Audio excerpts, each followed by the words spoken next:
that you would lead us and guide us in our discussions and in our learning. In Jesus' name, amen. So you remember that I'm recording this for licensing school, that people who want to have a license to preach, and this is the second of 2 lectures that I record for that purpose. If you want to continue on with Methodist things after this, then that's fine, but I want to get through this one tonight to be able to do that in one fell swoop. So if you have questions, write them down, save them to the end, and then we'll do them. So, and this is not a history of the Methodist revival in England. So we talked last time about John Wesley and his life, and we're pretty much skipping most of the in England stuff for this one, and all that needs to be explored. Did you need something? Yes, sir. We got a new bottle of ranch and Dorothy Lynch open. Now what do we do with it once Take it home. Take them home. Is that little refrigerator working? If it's on, you could put them in there. Okay. Now.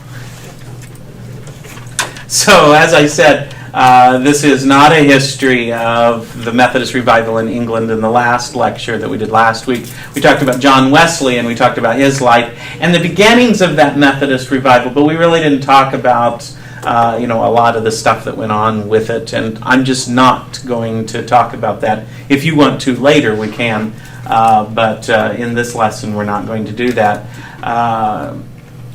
And it's just, there's too much to cover and just cover in 2 lessons, and so these are the 2 things that I need to cover, what we did last time and what we did this time. So let's talk about the way Methodism arrived here in America. We have Robert Strawbridge, and in fact my iPad that's up here is named Strawbridge after Robert Strawbridge. That's how important I think he is to the Methodist movement. He was an Irish preacher, and he emigrated to America in the early to mid 1760s. And he began preaching in America in his log cabin. So he just set up preaching in his log cabin to whoever would come by and things like that. And in 1764, he organized the first class meeting in America. Not too long after he had come here. He also built other log building preaching houses, many of them without windows. So we kind of are in the same spirit here today. He itinerated or traveled throughout Maryland, Pennsylvania, and Virginia. And for most people, he was the first Methodist preacher they ever encountered in America. He wasn't ordained, but he regularly consecrated communion, which was a practice that at our first conference, Methodist conference in America, was condemned. But they made an explicit exception for Robert Strawbridge because they knew he was going to do it anyway. And so no unordained people could consecrate communion in America except for Strawbridge. And he was just really, really, really important for the beginnings of what we did.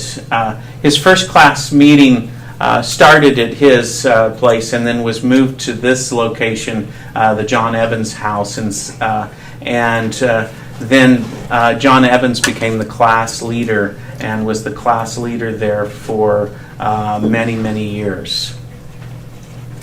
There was another guy who also helped with bringing Methodism to America. Now, you understand, John Wesley's traveling around England and all of that, and these people would hear him or some of his preachers, and they would become Christian and maybe become a preacher, and then for some reason they would emigrate here to America. So Philip Embry was converted. He was a carpenter from Ireland, and he was converted on Christmas Day in 1752. He became a local preacher for the Methodists in 1758. And then in 1760, he moved to New York, so a little further north from Strawbridge. And he was a school teacher, so he taught school there. And he then backslid and got involved in other things and didn't preach in America until 1766, when Barbara Heck aroused his conscience. And then when he, and I'll tell you a little bit about Barbara here in a minute. And so when he did begin to preach, he began to preach in his house there in New York. And then the people who came to his services, to his preaching, outgrew his house, and so they moved to a rigging house. And this was the first Methodist congregation in America. They eventually grew in numbers and in wealth enough that in 1768, 2 years later, they built a church, and the church that's there today is not the same building, but St. John Church is still there today, and it's a United Methodist Church there in New York. So it's been in continuous worship since 1768. Embry was one of the main carpenters on the project, in fact. And when Wesley sent missionaries to New York, Embry decided, well, there's other people to do this work, and so he moved on further north into New York, and he moved up to the Albany region in New York, and he started a bunch of Methodist congregations there, along with a linen factory for Irish immigrants. And he was killed in a mowing accident one day, and so, but was very, very important. Now, Barbara Heck, I've already mentioned her. Barbara Heck is known as the mother of American Methodism. She was converted under the preaching of John Wesley. And then she emigrated to America in 1760, and she became lax in her spirituality because there were no Methodist preachers to listen to, and why would you listen to any other kind of preacher? So she got lax in her spirituality, and she right after Embry arrived, soon after, she entered a room where Embry was. And she knew who he was, and she knew he had been a preacher in Ireland for the Methodists. And he and a bunch of other guys were playing cards, and they were gambling. And she took the cards, went around the table, and took all the cards and threw them in the fire and burnt them up. And she chastised them because they were so frivolous. And then she went to Embry and pointed her finger at him and charged him that he should preach to them or God would require their blood at his hands. And so he started his Methodist meetings that we've already talked about in his house. The Hecks, Barbara and her husband, were involved in it. Their slave, Betty, was another person who was in it. And then the revival continued to grow in his house, and then to that rigging house, and then they built St. John's Church. They were primarily Irish immigrants who were involved in this. And there were also several African Americans involved. Barbara designed the chapel at John Street, which represented their first permanent location. Then the Hecks eventually moved to northern New York. They were loyalists to England. So in the American Revolution, they were under constant threat of destruction or imprisonment. So they eventually moved to Canada to escape the horrible American revolutionaries. And so they started the first Methodist meetings in Canada as well. Another interesting character and important character for American Methodism was Captain Thomas Webb. He was a British officer, and he was converted under Wesley, the preaching of Wesley, and then the Army stationed him in America. And where in his house where he was stationed, he began a Methodist society in his house. And this is the case with Methodists, because Methodism was predominantly a lay-led thing. Just because you went somewhere else and you didn't have a Methodist, clergy, a pastor or something like that, that didn't stop you. you just gather some other people around and have a Methodist meeting there and have a lay preacher or someone, and join those together. And there were professional ministers along with all of this, but they worked in conjunction. And so eventually Webb joined the Hex in Embry in New York, and he preached at St. John and then around New York. Then he retired from the Army and he stayed in America, and he became a traveling preacher. He became one of the first circuit riders in America. He formed the first society, a Methodist society in Pennsylvania.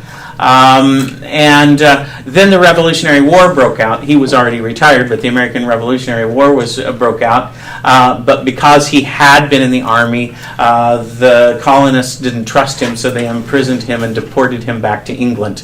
And he went and worked in Bristol with the Methodist movement. One of the Wesley had a headquarters in London and in Bristol, and he worked in Bristol.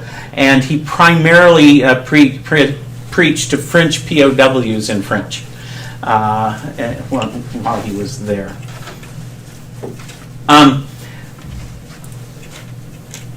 The Americans realized that you had Robert Strawbridge running around down in the midsection of the colonies and doing his own thing, and he was kind of a wild card, and you had some others doing some things, and then you had the stuff in New York that was gradually moving north. There wasn't a whole lot of organization to hold any of this together, and there were other people who were doing things, and so eventually they wrote letters to Wesley and they said, we need some help.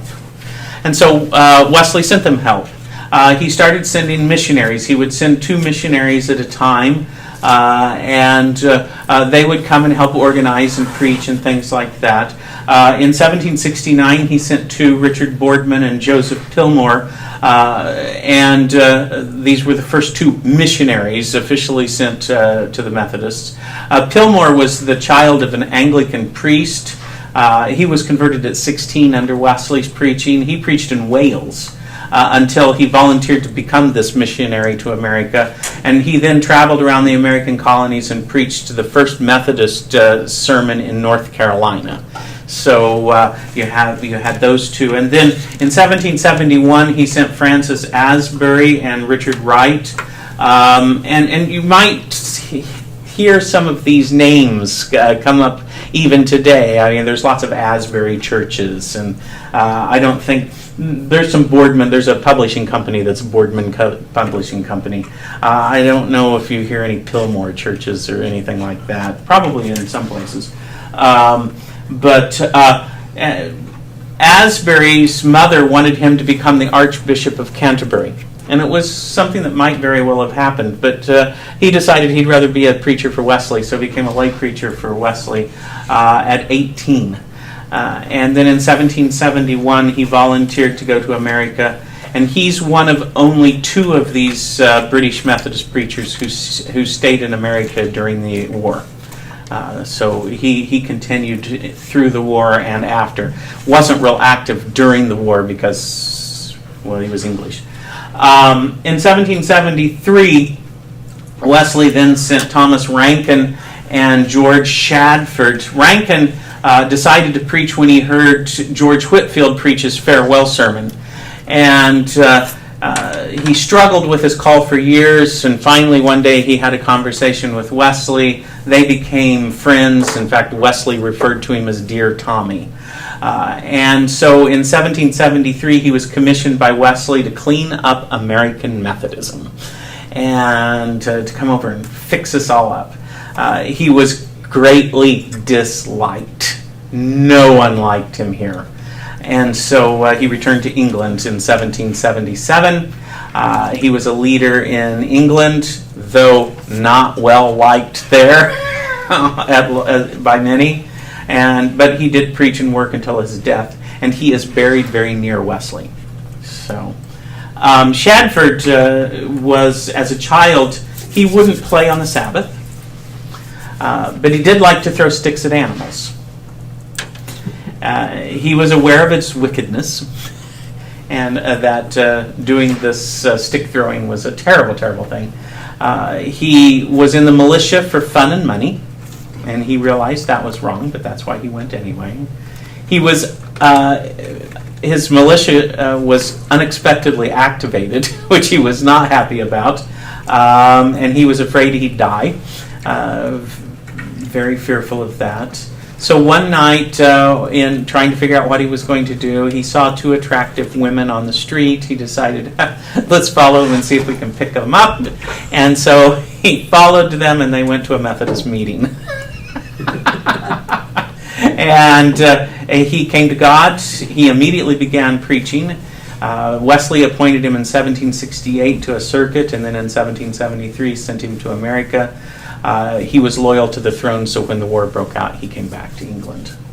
Then in 1774, Wesley sent to America Martin Rhoda and James Dempster. Rhoda preached for nearly 20 years before going to America, and he stayed only 3 years because he would mix anti-revolutionary sentiments into his sermons, which by 1774 that wasn't going to go over well at all.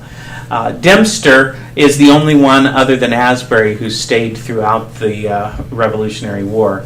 He exited public ministry, though, during the war and settled on a farm. Then later, after the war, he started a church, and he itinerated around the rural area in which he lived. So, after the war, Church of England, United States, they don't go together. You can't, you couldn't do that. And so the Methodists were cut loose. They didn't have anyone to pastor them anymore because Methodism was a renewal movement in the Church of England. And so what are you going to do when you no longer, you have the renewal movement still, but you don't have the church that you're renewing? And so, people didn't have a church to go to on Sundays because Methodists didn't meet on Sundays, and because they did that at the church. And so what were you to do? And so Wesley understood that this was a problem. And Wesley asked a bishop of the Church of England to send ordained clergy for the Methodists and to continue the work, but not under the Church of England name, but under the Methodist name. And the bishop refused. He couldn't get anyone in England to cooperate with him. So Wesley decided that this was an unusual circumstance, and that, quite frankly, the Bible gave anyone the right, anyone with the right to ordain, a church or a church body or ordained person to ordain or consecrate someone. And so he chose Coke, and Thomas Coke, as the first one to consecrate and to send. He was an associate of Wesley's. They knew each other well, of course. And he called Coke the Flea, was his nickname for him, because Coke would hop around from place to place to place to place in his missions. He had been in America, so he knew America, and then he had gone back. And so Wesley consecrated Coke as general superintendent in 1784. In 1787, the Methodists changed general superintendent to bishop, and Wesley wasn't happy about that at all. But Coke met with George Washington. George Washington invited Coke to preach to Congress. He eventually returned to England and tried to be consecrated as a bishop in England after Wesley's death. Didn't work. So he was sent afterwards, after the war, to help set up the church. Richard Whatcoat was also consecrated elder by Wesley and Coke, and traveled with Coke to America and became an influential bishop in America and preached until his death in Delaware. Then you had Vassy, Thomas Vassy. He was an orphan. He was adopted by a rigid Anglican uncle. And Vassy's conversion to Methodism moved the uncle to threaten to disinherit him if he didn't leave Methodism. In response, Vassy became a Methodist preacher. And he was ordained by Wesley to go with Coke, and he stayed 2 years in America to help get things started as a church. separate from the English part of the Methodist movement. He didn't stay longer than 2 years. He wanted to come back to England. He came back to England. He was ordained an Anglican, which didn't upset Wesley at all. Wesley was an Anglican too. And Wesley encouraged him to take an Anglican parish. And eventually he returned to Methodist itineracy in England. The Methodist Episcopal Church was organized at the Christmas Conference in 1784. And Coke ordained Asbury after a conference vote. Asbury insisted that his ordination be voted on, which was the beginning of the conference voting on people being ordained. And so conferences now, even to this day, vote on bishops, vote on ordination of people, and things like that. And it started with Asbury. And it's part of that democratic spirit that was, 1784, that was current in the United States. Asbury led American Methodism for the next 34 years. And for the remainder of his life, he rode an average of 6,000 miles a year on horseback. He preached virtually every day, conducted meetings and conferences throughout the entire eastern seaboard. Under his direction, the church grew from 1,200 members to 214,000 members. And from 700 ordained preachers by the time he died. One of the men he ordained was Richard Allen in Philadelphia. He was the first black minister in the United States. And so the first ordained black minister in the United States was ordained by a Methodist. And so there's portraits of Thomas Coke and Francis Asbury, our first two bishops. There was a difference, and we've never really ever gotten over this difference and figured out who we are as a church in Methodism. The Wesleyan movement was one of societies within a church. And so you had these societies, and your preachers had membership, conference membership. But the Anglicans, people were members of a local church, and the clergy were ordained. And in the Methodist Church in America, we kind of smushed the two together without really thinking about it, and it's caused confusion throughout the years. So sometimes we act more like a renewal society and a movement, and sometimes we act more like a church, and you go back and forth, and it can cause confusion and all of that. And one day maybe we'll get our act together and we'll say, well, let's just take both of these, let's rewrite something new and throw both old models away.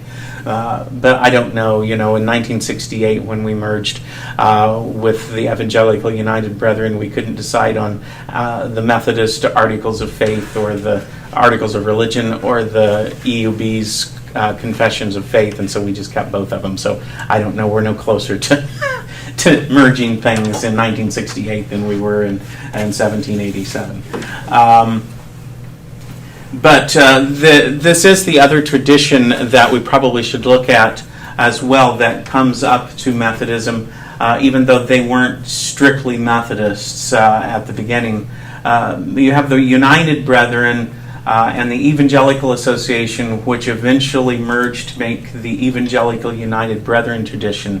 Martin Bohm was raised a Mennonite. But he lacked assurance of salvation, and he prayed and prayed and prayed until he eventually received that assurance. Then he began to preach, and then in 1761 he was made a Mennonite bishop. In 1791 he donated land to the Methodists to build preaching houses. So he's a Mennonite bishop donating land to the Methodists. And so the Mennonites didn't like that, and so they kicked him out and didn't want to have anything to do with it because he was too evangelical. And so he joined with Philip Otterbein in 1767 to form the United Brethren Church.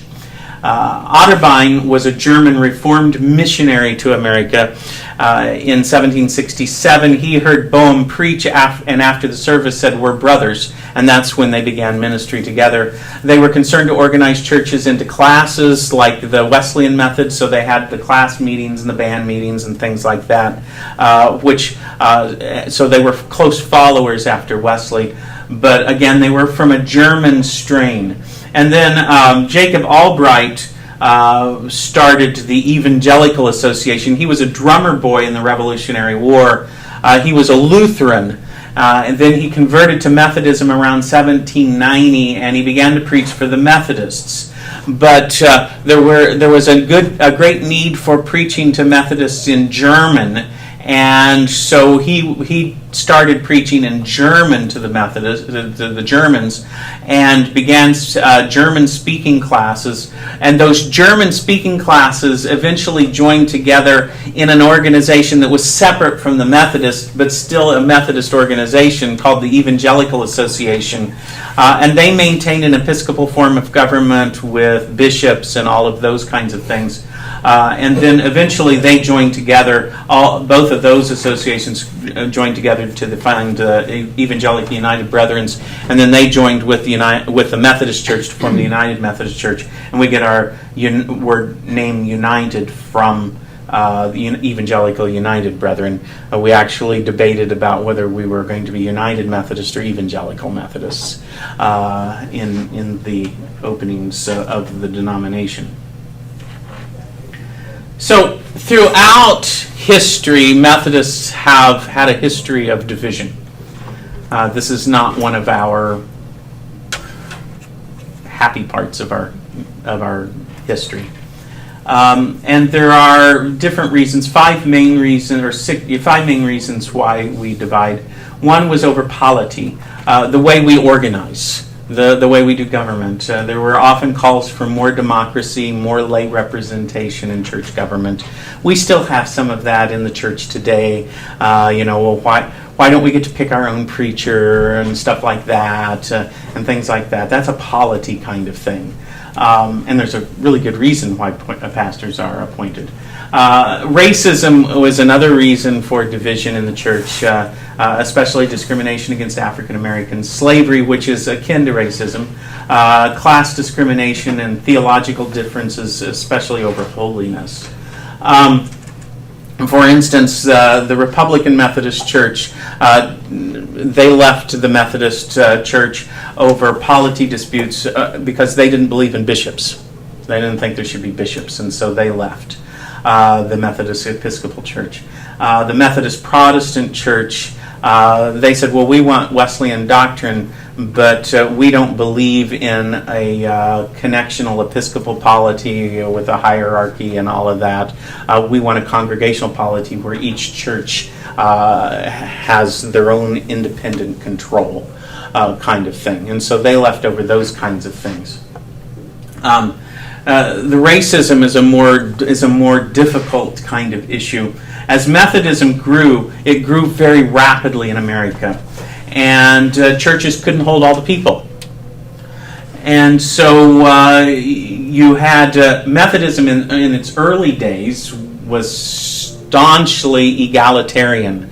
Whites and blacks and whoever else sat next to each other in pews and worshiped together and all of that. But as you got more and more people in the church, many of the white people were uncomfortable with being seated next to black people in worship.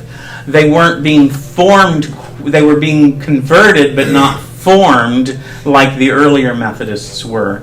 And so white trustees began segregating seating so that they wouldn't lose those white members. You don't want to lose your members, and so you want to appease your members. And so to appease these new white members, they started saying, well, okay, if you don't want to sit next to a black person, we'll have this, white-only place. And then as that grew, the number of people who wanted that grew, well, we'll have a black-only place to sit. And in fact, it went from integrated seating to segregated seating. The black members were moved to the back of the sanctuary. The black members were moved to balconies or something like that. And as they continued to grow, then the black members were moved from the regular worship service to worship service at another time of the day. And then, why do we even have you worshiping in our building? Why don't we just build you another building? And so they built another building for black people. And then the black people are going, wait a minute, why are we putting up with this? So let's just start our own churches. And so then you got independent black churches and these African American denominations. These churches would gather together in African American denominations. Richard Allen, who was the first black ordained preacher in the Americas. He was born in 1760 in Delaware. He was the slave of the Chew family. And because of financial problems, they sold him to the Sturgis family, and he began to attend Methodist meetings with his owner, and was encouraged to learn to read and write. He became involved in the Methodist Society. He began preaching, and because of criticism of their owner, he was afraid to bring disrepute on his owner and on Methodism, so he would work extra hard for his owner because he didn't want to bring disrepute on them. And under the influence of Methodist preaching, Sturgis decided that slaveholding was wrong, and he provided ways for all of his slaves to buy their freedom. Allen bought his freedom and changed his name from Negro Richard to Richard Allen. He was ordained at that Christmas conference and began preaching at local congregations. But he resented the segregation that the growing white membership required. And so he and some of his associates bought land that today is the oldest parcel of land in the United States continually owned by black people. And they formed their own congregation, and it eventually evolved into the African Methodist Episcopal Church, the AME Church, which you've probably heard of. Peter Spencer was also one of these who felt pushed out because of the whites. He was born into slavery in Kent County, Maryland. He was freed when his master died. He became the founder of the first independent black Christian church in the United States. The Wilmington Quaker and abolitionist and Underground Railroad conductor Thomas Garrett helped him buy land for the Mother Church on French Street in Wilmington, Delaware.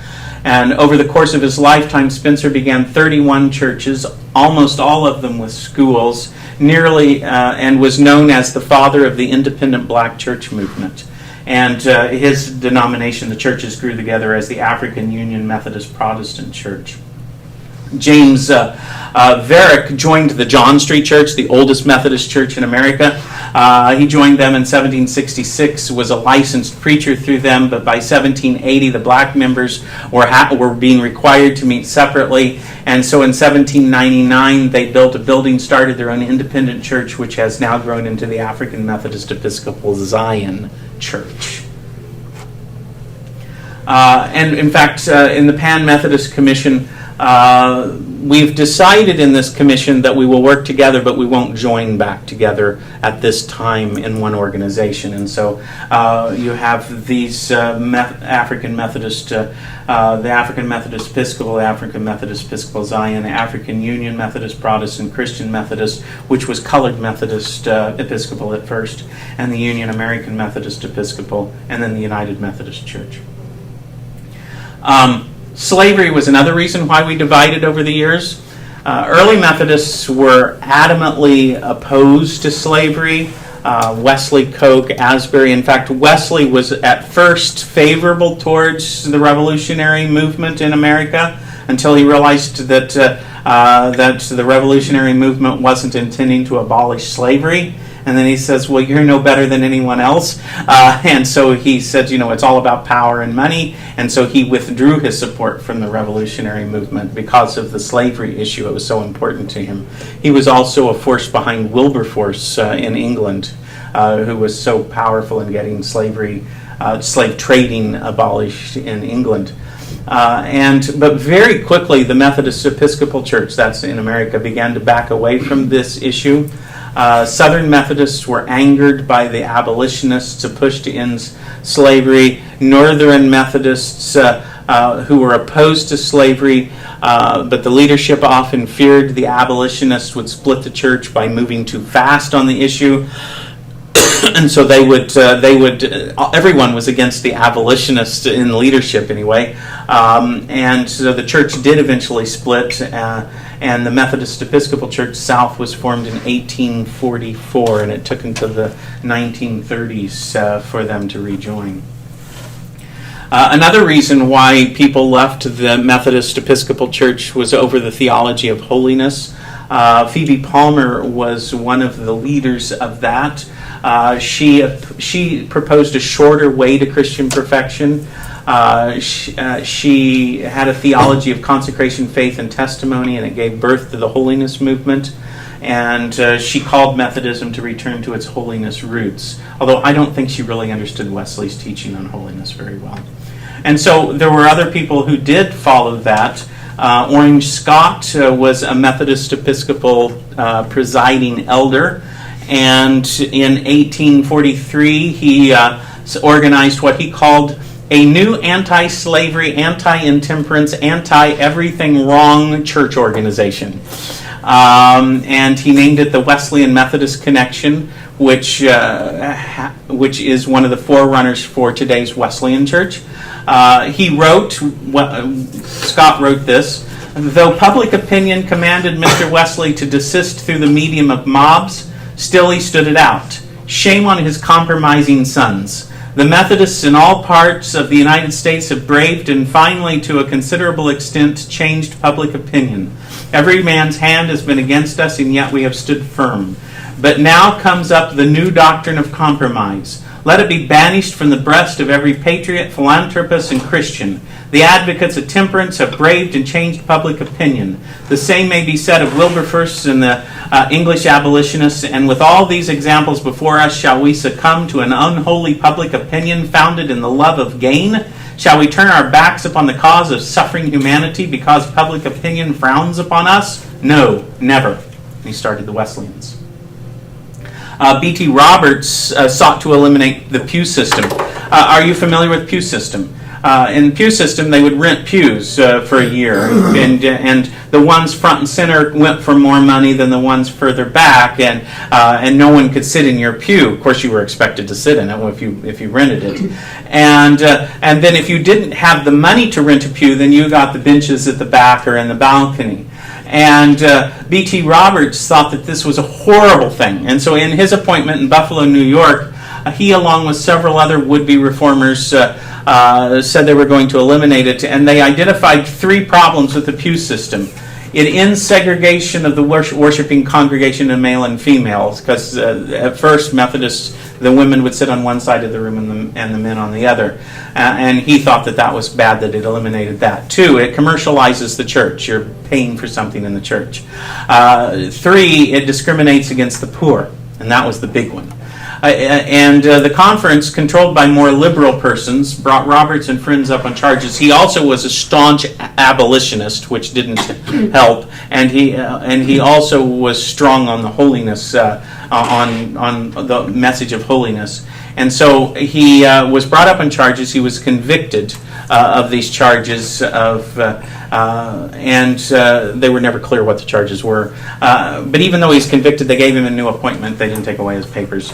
But one of his friends reprinted one of his pamphlets without his knowledge that had gotten him in trouble, and the leadership considered this an act of defiance. They brought new charges. His credentials were taken, and he had to travel as an evangelist outside the Methodist Church, and eventually the people who will listen to his preaching started a new church, which is now the Free Methodists. That's where the Free Methodists came from, because we got rid of someone because they didn't like pew rental. Aren't we lovely? William and Catherine Booth also left the Methodist Church. They were strong temperance workers. They didn't leave, they were thrown out of the Methodist Church because of their reformer sympathies. Catherine began preaching with her husband and the Christian mission in London in 1865. The name was then changed to Salvation Army, and William was made the general in 1878, and they continue to be a Wesleyan denomination to this very day, have very Wesleyan worship. Phineas Breese withdrew from appointed ministry in 1894, and he wanted to serve as pastor to the Peniel Mission, which was an independent mission to the homeless of Los Angeles. And over the next year, there was a rift that opened between him and the Peniel Mission's founders, and he became convinced that the best ministry for urban poor was to create strong churches that ministered to entire families. The mission founders thought that the mission should focus on the down and outers. And so in 1895, received Dr. Joseph Pomeroy and Whitney, who was a physician in L.A., he was also the former University of Southern California president. They joined with some laymen and laywomen to form a new church. Whitney suggested the name Church of the Nazarene because it identified the ministry with the toiling masses of ordinary people whom Jesus lived and died for. And so that's where the Church of the Nazarene came from, the Methodists. There were some notable women preachers in the 19th century. Jarna Lee, she was with the African Methodist Episcopals. She was a lay preacher. She left, she's in the 19th century, she left behind an eloquent account of her religious experience, and the publishing of her autobiography made Lee the first African American woman to have an autobiography published in the United States. She was also the first woman who was authorized to preach by Richard Allen.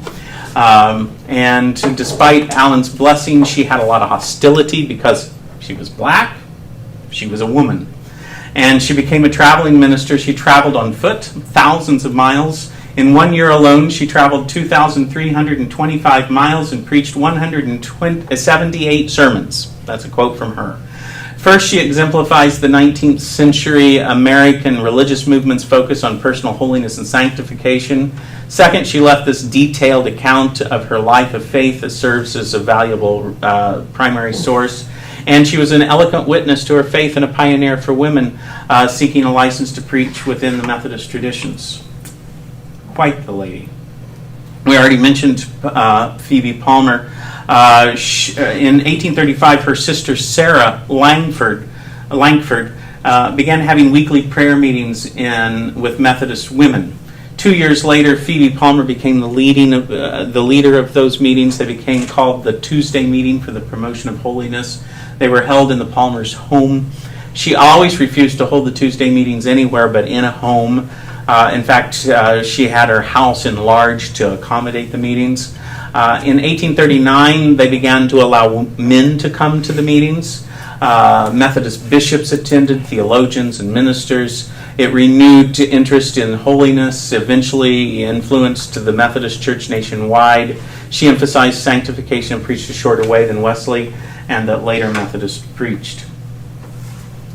Maggie Newton Van Cott, she was the first woman licensed to preach in the Methodist Episcopal Church in 1869. On the way to work one day, she suddenly heard a voice calling on her to turn over her life to the Lord. In that moment, she stood on the pavement in front of Old John Street Methodist Episcopal Church. She just happened to be there in front of the Methodist Church. And from heaven, light streamed in upon her soul. She was soundly and powerfully converted. And later, in a discussion with her husband, Peter, and the pastor of the Duane Street Methodist Church, whose first name was John, she uttered the words which until her last days were her manifesto of independence. "I believe my tongue is my own, John, and I will use it when I please, where I please, and as I please." I bet she was a woman to be reckoned with. Anna Howard Shaw was in the Methodist Protestant Church and was ordained. She was a leader of the women's suffrage movement in the United States. She was a physician and one of the first ordained women ministers in the United States. Lydia Sexton joined the United Brethren Church after her conversion in the early 30s and struggled with a call to preach for several years. She twice refused a license to preach. The church would try to give her a license to preach, and she wouldn't. She just refused it. In 1851, she received a license from the Illinois Annual Conference, made her the first woman so recognized in the United Brethren tradition, and served her church as her traveling preacher until she was 70. When she was 70, she retired from preaching and became the first woman prison chaplain at the Kansas State Prison in Spring Hill. And she held that for 1 year. Julia Foote was with the African Methodist Episcopal Zion Church, and she was itinerant. She traveled, was a holiness evangelist for over 50 years. She has an autobiography, A Brand Plucked from the Fire, an autobiographical sketch. Was eventually ordained as the first woman deacon in the AMEZ church, and she was the second to be ordained as an elder. Mary Lee Cagle was among the first influential women and pastors in the Church of the Nazarene. She married R.L. Harris and took over his work on his death. Amanda Berry Smith, her autobiography is amazing, and it's about this thick. It's huge. She worked hard as a cook and a washerwoman to provide for herself and her daughter after her husband was killed in the American Civil War. Prayer was a way of life for her. She trusted God for shoes, for money to buy her sister's freedom, food for her family, and she became well known for her beautiful voice. She was very inspiring in her teaching. So she had lots of opportunities to evangelize in the South and the West of the United States. She always wore a plain poke bonnet and a brown or black Quaker wrapper, and she carried her own carpet bag suitcase. She wouldn't let anyone carry it for her. In 1876, she was invited to preach and sing in England, and they provided her with a first-class cabin. And the captain asked her to conduct a religious service on board, and she was so good and so well received that the other passengers spread word of her, and it resulted to her in staying in England and Scotland for a year and a half. And then she traveled to and ministered in India and for several years, and then she spent 8 years in Africa establishing churches and evangelizing, and then she was invited to come back and preach at Lafayette Avenue Presbyterian Church in Brooklyn, New York, which was the largest church in the Presbyterian denomination at the time. On her return from Africa, she funded the Amanda Smith Orphanage, an industrial home for abandoned and destitute colored children. And in order to raise funds for the initial costs, she enlisted Methodist interracial cooperation. And she had a reputation as God's image carved in ebony. I'd like to have that. Well, I couldn't have that one with God's image. So, you look at things, you've seen some of the people, but the structure is that the Methodist Episcopal Church was started directly by John Wesley. It eventually broke up in 1784. It eventually split over slavery into the Methodist Protestant, into the Methodist Church, the Methodist Protestant Church, and the Methodist Episcopal Church South. And then those three churches came back together in 1939 to form the Methodist Church, which would have been what this church was at its founding, was the Methodist Church. And the United Brethren and the Evangelical Association, which were Wesleyan in thought and practice, but German, they joined together in 1946 to form the Evangelical United Brethren. And then those two churches joined together in 1968 to form the United Methodist Church. And there's what we call the World Methodist Council. The American denominations in it are the ones listed there on the screen. Well, now they're the ones listed on your screen. So, any questions, comments? Yes, sir. Just curious, because you see their influence during the Civil War, but on the Revolutionary War, these guys that come from England, they're starting churches in America, and the revolutionaries are basically saying to the British, right? How did they handle that? How did they feel about that? So all but two of the British preachers left the country. So the rest of them got assimilated by the Methodist classes continued to meet, but they were always under suspicion because they were originally attached to the British National Church, and so it was something that was difficult to overcome. And so, of the two preachers who stayed, one became a farmer, and the other one basically lived incognito. He still traveled. Asbury still traveled around from class meeting to class meeting, but he had to do it like a spy. I mean, he had to. No one could see that he was doing it because they would think he was organizing for the British. And so it was a real blow to Methodism.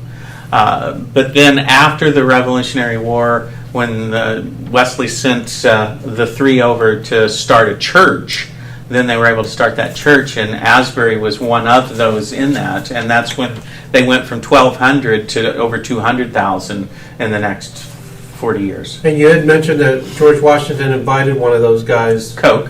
So were any of our founding fathers Methodists? I don't think any of our founding fathers were Methodists. Just curious. They were all Protestants and Presbyterians until... Yes, they were all Protestants until Kennedy. Yes, sir. Much appreciated, sir. African Methodist Episcopal Church, do they all have their own school that they? Seminary I type don't of school? think so. I can't answer definitively, but I don't think so. I mean, it's sometimes you have your own. If a denomination is large enough, it'll have its own schools. Uh-huh. But if it's not, then it'll have its recommended schools. I have a friend who's an African Methodist minister, Mhm. but I don't know if he's Episcopal or Episcopal Zion. Ask. Well, Find now out. he's doing something else, but he's preaching, but he's preaching at a non-denominational type of a church. Mhm. So, and when you said New York, did you mean New York City? Mhm. Okay. A few slides ago was the pictorial of the United Methodist Church as it is today. I'm gathering. I'm having the yes, sir, that one. Previous to the Methodist Episcopal and the United Brethren Yeah. Evangelical Society Association, Mhm. it was the Methodist Church before that. Previous to that, No, previous to 1784, what we had were Methodist societies within the Church of England. and that was the houses that you were referring to at the beginning. Yeah, and they would have preaching places, but they were like a renewal movement within the Church of England. The reason why that couldn't continue was because of the American Revolutionary War, and you didn't have the Church of England had not yet established the Episcopal Church, which is the American form of the Church of England in America. So Yes, appreciate So it. saying Episcopalian, because I thought Henry VIII started the Episcopal Church. No? Yeah. He did? Well, he didn't start the Episcopal Church. He started the Anglican Church or the Church of England. Henry VIII, Diane. Oh, okay. So, Episcopal. but don't Episcopalians believe that divorce is okay? Well, I don't know about all of that. Oh. I'm just surprised that Methodists would have. No, Methodists came out of them as a renewal movement. Methodists didn't join. So Methodism was really a renewal, not really like a church. Okay. Methodism was not a church until the Methodist Episcopal Church in 1784. It was a renewal movement within an established national church, Church of England.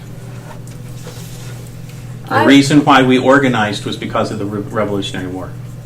I was raised in the EUB church, the evangelical part where the Germans were, Mhm. and this church spoke German, preached in German, had German until World War I, and then speaking German during World War I was a very, very It's bad much thing. the same thing that Methodists had during the Revolutionary War because they were attached to England. Yeah. And people held you under suspicion, and so if you're going to a church and you're preaching in German in World War I, they're going to assume you're treasonous. Oh, they had to stop right. Yeah, they had to right stop right off. And the older, still when I was going there, the older women and the older men, even though they had been married for 40 years or so, they sat in separate places. Yep. Yep. And that was early Methodist practice as well. Oh, They used to have separate beds until the modern era. Some of them. That's I'm only That was concerned good about legislation, church, not home. wasn't it? Yeah. That's Hollywood. We traveled in the South one time, and there was pews in these churches with names on them, and so I came back to Nebraska, and I'm like, I got a great idea, but nobody really liked it. Thought it'd be a great fundraiser. But didn't synagogues put men and women separate? I don't know. I'm talking about Methodists, Oh, not okay. synagogues. That was the marriage of the time, was